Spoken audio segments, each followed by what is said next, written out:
Sabe o que acontece? Acho que essa era a ideia da provocação.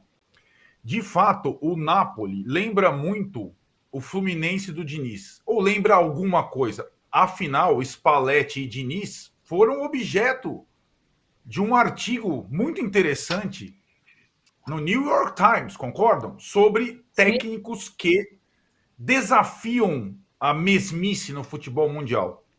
Que são técnicos mais adeptos do improviso, do jogador poder, digamos, trafegar livremente no gramado e de ideias diferentes.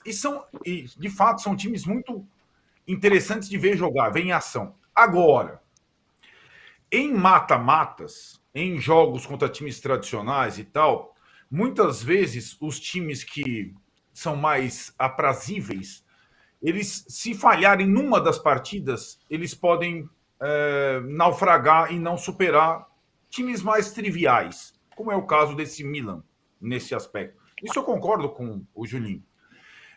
E aí, acho que até o Napoli do Spalletti é um desafio ao Fluminense do Diniz atual, que é o time de sensação do futebol brasileiro. E que está, nesse momento, vai jogar daqui a pouco, com o time titular contra o Strongest, desafiando uma lógica que é: não existe um time tão azeitado que suporte 3 frentes no futebol mundial. Mundial, não é só brasileiro.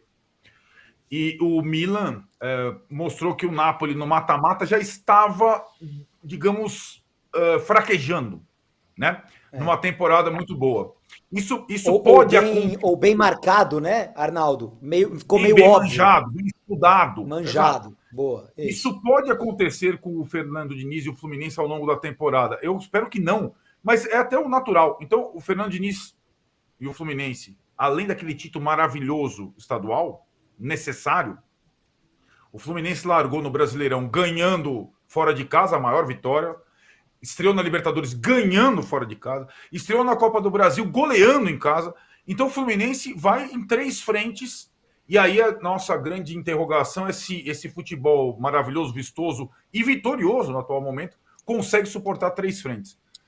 De acordo com o artigo do New York Times, nessa situação, o Napoli está conseguindo um grande feito. Sair da fila no campeonato italiano, primeiro título depois do Maradona, coisa maravilhosa. Mas não dá para ganhar tudo com um time também, em termos de orçamento, assim como o Fluminense do Fernando Diniz, com as suas limitações, não com tantos jogadores assim, que quando perde um titular importante, sente muito. O principal goleador do Napoli não jogou a primeira partida. Isso já pode ter feito a diferença no confronto. E esse é o desafio do Diniz daqui para frente. Talvez ele tenha que fazer opções, como o Napoli está fazendo. E tudo bem, e acho que faz parte. A torcida do Napoli vai para as ruas comemorar o título italiano e está ótimo. O Fluminense do Diniz hoje desafia a lógica de tentar trafegar nas 3 frentes.